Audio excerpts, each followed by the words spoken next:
Imagine kneeling in a dark stone church, the air heavy with incense, your head bowed not only in prayer, but in fear. In medieval Europe, priests were not just spiritual leaders. They were gatekeepers of sin, salvation, and often of women's bodies. Imagine being told that your soul's eternal fate rested on the words of a man who claimed direct access to God. A man who could, with a whisper in confession, turn your desires into sins, your secrets into chains.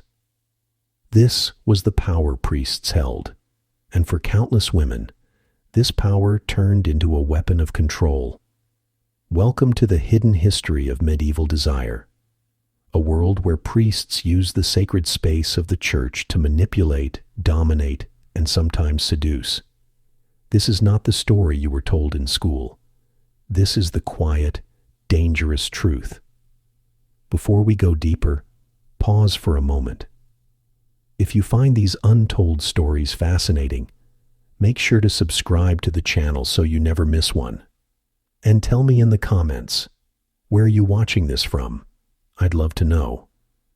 Now let's journey back to the Middle Ages, where desire and devotion became dangerously entangled. To understand how priests controlled women, we must begin with the most private act of all: confession. Confession was meant to cleanse the soul. But in the Middle Ages, it became a theater of control. Women, bound by vows of obedience and fear of damnation, revealed their most intimate struggles to priests. For many, this included desires they did not understand, longings they could not silence. Priests listened, judged, and often twisted these confessions to their advantage. A woman might be told her longing was a mortal sin, but absolution could be granted through certain acts of penance. Sometimes that penance was prayer. Sometimes it was submission to the very priest who condemned her. The historian John Bugg once wrote that medieval priests were not just confessors, they were custodians of the female soul. But in being custodians, they became masters, and mastery often turned into abuse. Women could not resist openly. To resist a priest was to resist God himself, or so they were told. And so, through fear, secrecy, and desire, priests built an invisible cage around women's lives. This is where the story begins. Picture a young woman, perhaps no older than 17, stepping into the confessional booth. Her hair is covered, her hands trembling as she whispers sins she barely understands. A passing thought of desire, a fleeting dream, a stolen glance, enough for a priest to claim she is tainted. In medieval theology, even thoughts could condemn. And this is where priests found their leverage. Women were told that lustful thoughts were the devil whispering into their souls. They were weak, fragile, in need of correction. The priest, meanwhile, was the shepherd. And if the sheep wandered, the shepherd had to bring them back by any means necessary. One infamous case comes from France in the 14th century. Records tell of priests who instructed women to perform private acts in their presence under the guise of purging sin. Others demanded silence about the priest's own advances, claiming it was God's test for the penitent's loyalty. If a woman confessed too much, her own words could later be used against her. Blackmail wrapped in holiness. The irony was cruel. The same men who preached chastity were often the ones who corrupted it. The veil of celibacy became a mask, behind which manipulation thrived. But why didn't women expose them? Because exposure was death. To accuse a priest was to risk your own damnation. Worse, women themselves could be charged with tempting holy men, branded as seductresses, even executed as witches. The power balance was absolute. This fear was reinforced by sermons. Priests thundered from pulpits that women were the doorways of sin. They quoted Eve, the downfall of Adam, as proof that women were inherently dangerous, corruptible, and always in need of male authority. With every sermon, women were reminded that they were both the sinners and the temptresses, and only priests could save them. It was a perfect circle of control. Fear of desire led to confession. Confession led to manipulation. Manipulation led back to fear.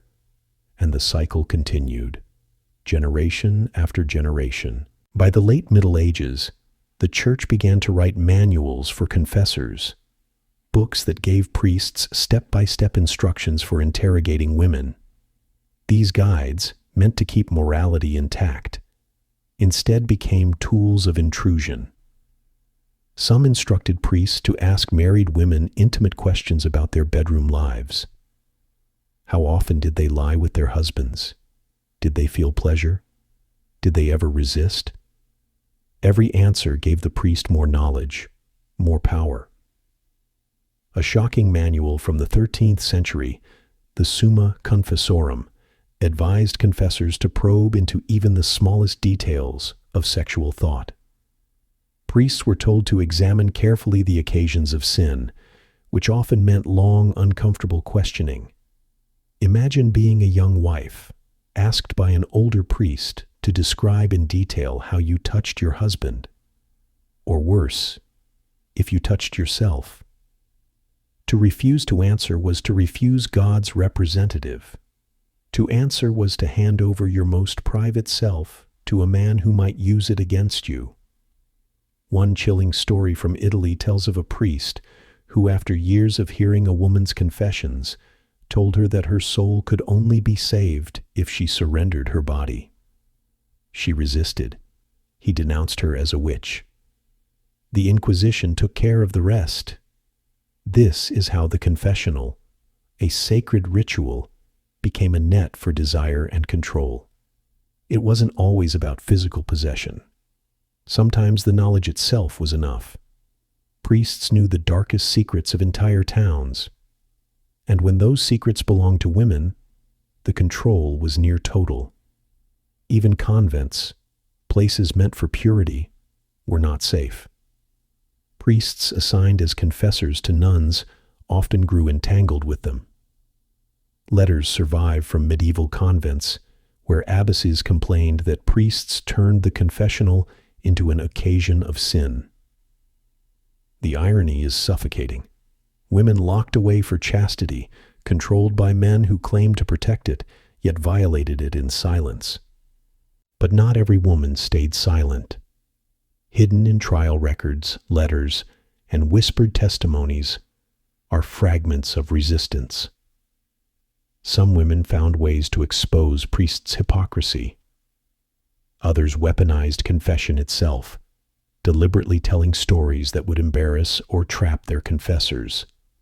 But these cases were rare and dangerous. In England, a woman named Alice accused her confessor of unholy touch during penance. Instead of freeing her, the church branded her as a liar. Her punishment? Public whipping for slander against a holy man. In Spain, a group of nuns secretly recorded the advances of their priest-confessor and sent the report to Rome. The priest was dismissed quietly, but the nuns were relocated, their voices silenced. What made resistance nearly impossible was the belief system itself. Women were told they were guilty even when they were victims. Priests framed their actions as tests from God or burdens to bear. To speak against it was to show pride, a sin in itself. Yet in some rare corners, whispers of rebellion survived. Folktales emerged of clever women who tricked lustful priests, turning the tables on their confessors.